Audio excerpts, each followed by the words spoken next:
इकडे अग्नेय सियासोबत ऑफिसला येताच तिला आरव बरोबर सोडून स्वतः विष्णू आणि रॉकी सोबत तो डायरेक्ट त्याच्या केबिन मध्ये आलेला. पण त्यातही त्याचं मन मात्र त्याच्या प्रिन्सेस पाशी राहिलेलं, कारण आज ती त्याला सोडायलाच मागत नव्हती. तो फक्त डोळ्यांसमोर असावा इतकंच हवे होतं तिला. आताही तिला आरव बरोबर पाठवताना डोळे कच्च भरून घेतलेले तिने. ते इवलूचं नाकही टोमॅटो करून टाकलेलं आणि त्याच्या हातावरची पकड तिच्या नाजूक हातात अगदी गच्च पकडून बसलेली ती, जी सोडवताना त्यालाच अगदी जीवावर आलं होतं. पण सध्या तिला लांब करणं खूप गरजेचं होतं. अग्नी, व्हॉट्स द नेक्स्ट मूव? विष्णूने त्याच्या कानात ब्लूटूथ सेट करत त्याच्या वॉचलाही त्याचा फोन कनेक्ट केला. जस्ट काम डाऊन विष्णू.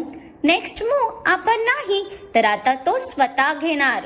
अग्नेयचे हात त्याच्या समोरच्या लॅपटॉपवर सर्राईतपणे फिरतच होते की शेवटच्या त्याच्या क्लिकवर समोरच्या प्रोजेक्टर वॉलवर भरभर करत खूप साऱ्या स्क्रीन ऑन झाल्या आणि रॉकीने रिमोटने पटकन सगळे कर्टन्स बंद केले.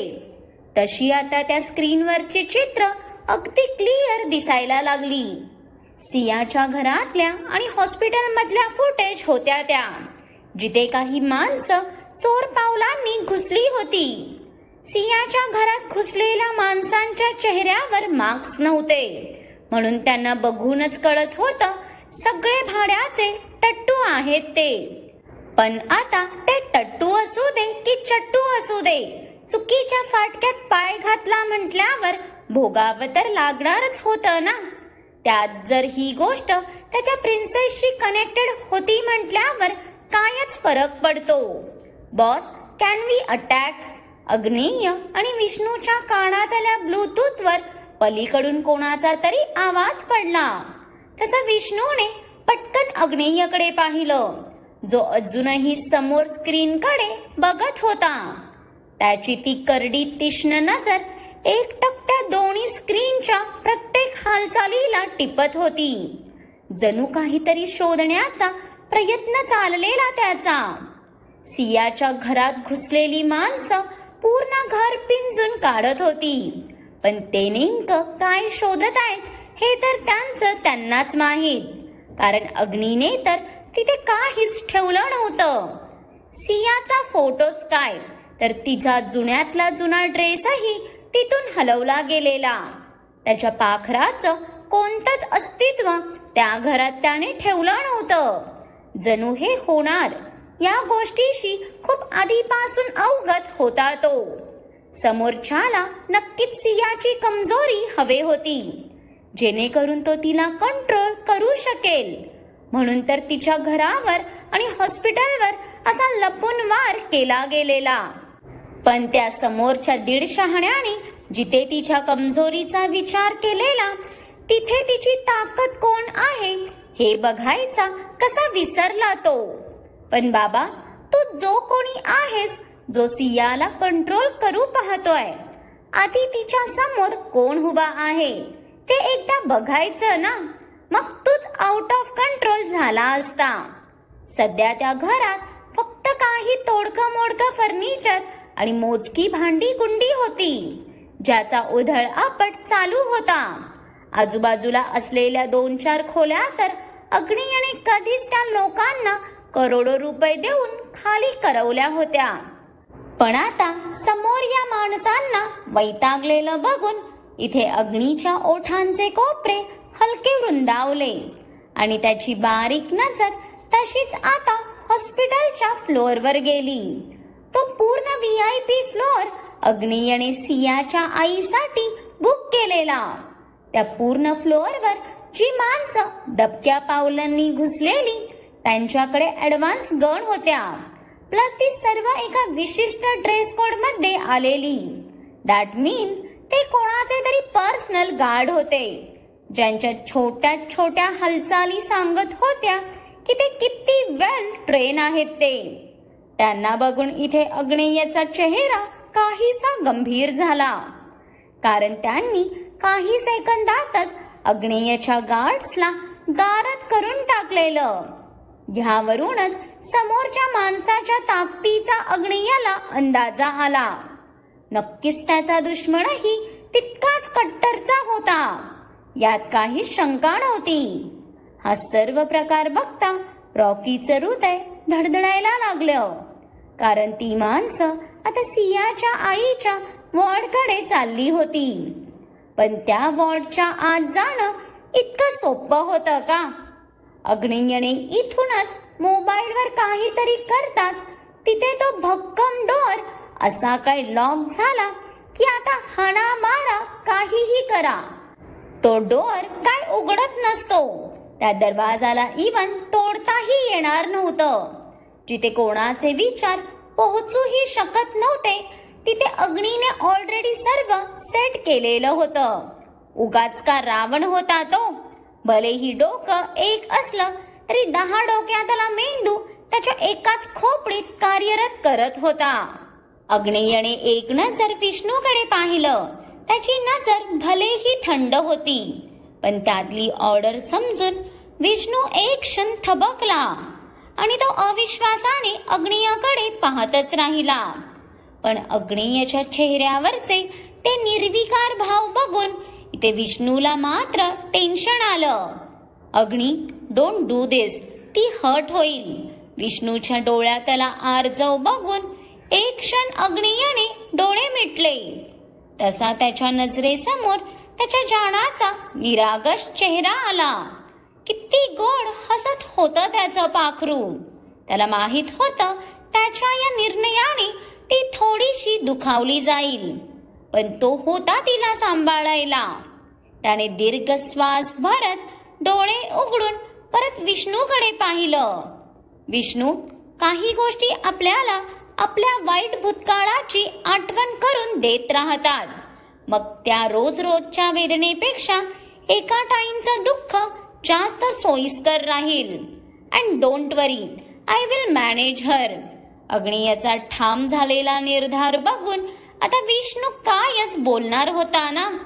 त्याने नकारार्थी मान हलवत त्याच्या ब्लूटूथवर कमांड द्यायला सुरुवात केली. बॉईज. विष्णूचा तो गंभीर आवाज ऐकून क्षणभरासाठी रॉकीच्याही अंगावर सरसरून काटा आला आणि त्याने घाबरून विष्णूकडे पाहिलं. नेहमी मजा मस्तीत वावरणाऱ्या या दिलफेक व्यक्तिमत्वाला इतकं सिरियस झालेलं बघून तो क्षणभर तर त्याला बघतच राहिला. सध्या त्याच्या चेहऱ्यावरचा ॲटिट्यूडच सांगत होता तो त्याच्या कामात किती पारंगत आहे ते.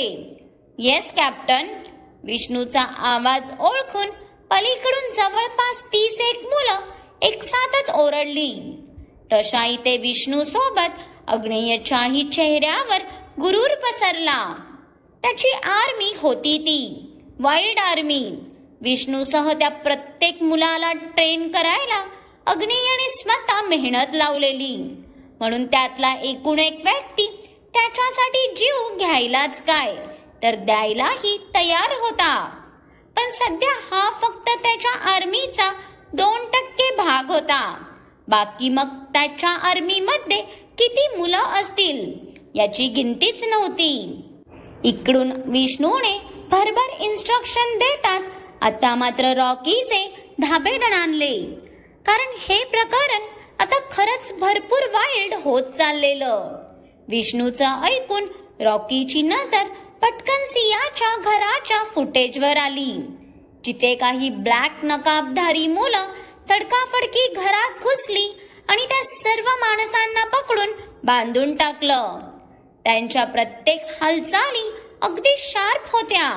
समोरच्या माणसांना साधा प्रतिकार करायचाही त्यांनी चान्स दिला नाही. त्यांना बांधून त्यांच्या तोंडात त्यांच्याच अंगावरचं शर्ट फाडून कोंबलं आणि तोपर्यंत बाकी मुलांनी जागोजागी भिंतीला प्लास्टर सेट केलं. आणि जसं सर्व झालं तसं एका मुलाने CCTVत बघून थंब दाखवला आणि ती मुलं पटापट आल्या गतीने बाहेर पडली आणि अवघ्या पुढच्या सेकंदाला ते घर पूर्णतः ब्लास्ट झालं. तसं इकडचं कनेक्शन आपोआप ब्रेक झालं. पण अग्नीला त्याच्या टीमवर पूर्ण खात्री होती की ती मुलं सपासप गायबही झाली असणार. कोणाला काही कळायची संधीही ठेवली नव्हती. पण विष्णू आणि रॉकी मात्र सियाच्या पेटत्या घराला इमॅजिन करूनच बेचैन झाले होते. पण बाबांनो, जर इथे तिचा नवरा निवांत बसलाय तर तुम्ही का लोड घेताय? त्याने काहीतरी विचार केलाच असेल ना. एक निकाल लागताच आत्ता मात्र अग्नेयने उठत त्याच्या ड्रॉवर मधली गन बाहेर काढत त्याच्या मागे कणभरेत खोचली आणि ब्लेझर काढून हाताच्या बाह्याही फोल्ड केल्या. अग्नी, लेट मी हँडल दिस. तुला तिथे यायची गरज नाही. अग्नेयचा गंभीर झालेला चेहरा बघून विष्णूने मधातच त्याला अडवलं. तशी अग्नेयच्या डोळ्यातल्या आगीची झळ त्याच्यावर पडली. Do you really think Vishnu की मी तुझा ऐकेन? अग्नेयच्या डोळ्यात तो फुलून आलेला अंगार बघून विष्णूने नकारार्थी मान हलवली. अग्नी, यार कधीतरी दुसऱ्यांचंही ऐकत जा. तुला आठवतंय ना, तू ह्या गोष्टीतून स्वतःला लांब ठेवलंयस. जर सियाने तुझा हा चेहरा बघितला तर पुढे काय होईल हे तुला देखील माहित आहे. विष्णूला अग्नेयचा राग माहित असल्याने तो त्याला आत्ताच अडवू पाहत होता. डोंट वरी विष्णू, माझा हा फेस मी कधीच माझ्या जाण्यासमोर येऊच देणार नाही. पण आज त्या डॅशने त्याची लिमिट क्रॉस केली आहे. त्याला खूप हौस आहे ना गेम खेळायची, पण त्याला प्रॉपर गेम काय असतो हे दाखवायची आता वेळ आली आहे. आणि बस झाला आता हा लपाछपीचा खेळ. आता फक्त डायरेक्ट वॉर होणार. अग्नेयने दात ओठ चावत बाहेर पडायला डोर उघडलाच होता की समोर सियाला बघून इथे अग्नेयचे डोळे क्षणभर मोठे झाले. पण त्याने लगेच त्याचे एक्सप्रेशन नॉर्मल करत तिच्याकडे पाहिलं आणि मागे त्याचा हात नेत काहीतरी इशारा केला. तसं पुढच्याच सेकंदाला अग्नेयची केबिन परत उजळून निघाली. जाना, what are you doing here princess? स्वतःचा खवळलेला राग दाबून तिच्या समोर संयत आवाजात बोलायला त्याला आज कमालीचा जोर लावावा लागला. अहो, तुमच्या चेहऱ्याला काय झालं? इतका का लाल झालाय? डोळेही तसेच झालेत. तुम्ही ठीक आहात ना? की ताप आलाय तुम्हाला? त्याच्या चेहऱ्यावरच्या फुललेल्या रागाला ही बाई ताप समजून राहिली. अगं बाई, तोच आता कोणाच्या तरी डोक्याला ताप द्यायला चाललाय, मग त्याला ताप कसा येईल? प्रिन्सेस, आय एम फाईन राजा. तिला काळजीने त्याच्या कपाळाला आणि गळ्याला चाचपडताना बघून त्याने पटकन तिचा हात पकडला. मग तुमचा चेहरा असा का दिसतोय? अहो, चला आपण डॉक्टरकडे जाऊ. सियाला आता खरंच त्याची काळजी दाटून आली. सिया बाळा, तू राक्षस बोलते ना ह्याला, आणि राक्षसाचं तोंड असंच तर असतं ना, लाल भडक आणि भयानक.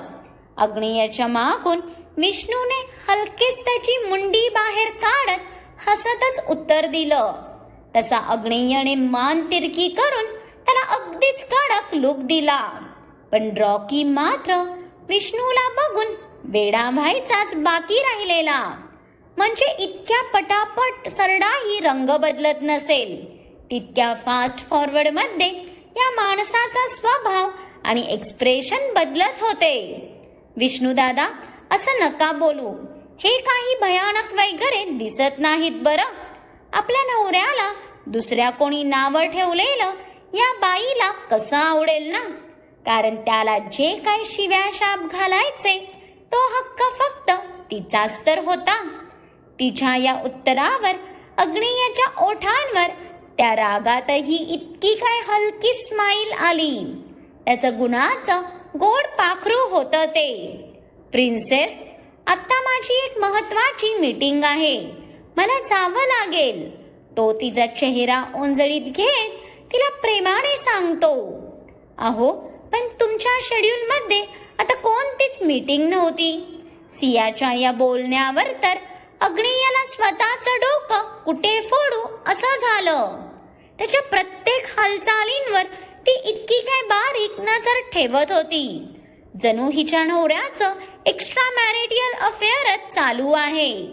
बेबी, ते आता अचानक ती मीटिंग शेड्यूल झाली म्हणून बॉसला जावं लागतंय. अग्नेयाला सियाशी खोटं बोलायला जड जातंय बघून लगेच रॉकीने बाजू सावरली. हो का? बरं. अहो, पण तुमची तब्येत? सियाला त्याचा चेहरा बघून जीव कासावीस होत होता. जाना, रिलॅक्स बच्चा, आय एम कम्प्लिटली फाईन. मी लगेच जाऊन आलो. ओके माय लव. अग्नेय सियाला समजावून तडक बाहेर पडला. तसे रॉकी आणि विष्णूही त्याच्या मागे धावले. सो काय वाटतंय तुम्हाला? अग्नेय आता जो वॉर करायला चालला आहे त्याचा फायनल सूत्रधार किंवा त्याचा मेन विलन आत्ता तरी त्याच्या समोर येईल का? की इथेच खरी बाजी पलटणार आहे आणि सिया अग्नेयचं ते रूप पाहणार आहे? पण हा डाव आणि हा षडयंत्र नक्की कोणी कोणासाठी रचलाय हे पाहण्यासाठी पुढचा भाग आवर्जून पहा. आणि आजचा भाग आवडला असेल तर लाईक आणि कमेंट करून सांगा आणि खूप साऱ्या लोकांसोबत शेअरही करा. आणि ज्यांनी कोणी अजून माझ्या चॅनलला सबस्क्राईब नाही केलं त्यांनी आता आठवणीने सबस्क्राईब करा, कारण इथून पुढे नित्या आणि आरवची तर लव्ह स्टोरी फुल टशन मध्ये दाखवणारच आहे. पण त्यासोबत नवीन स्टोरीचं पण आगमन करायची माझी खूप इच्छा आहे. पण हे सर्व तुमच्या कमेंट्सवर डिपेंड राहील, त्यामुळे भरभरून कमेंट्स करून तुमचं मत कळवा मला. आणि नवीन स्टोरीचं ट्रेलर हवे असेल तर तेही आवर्जून सांगा.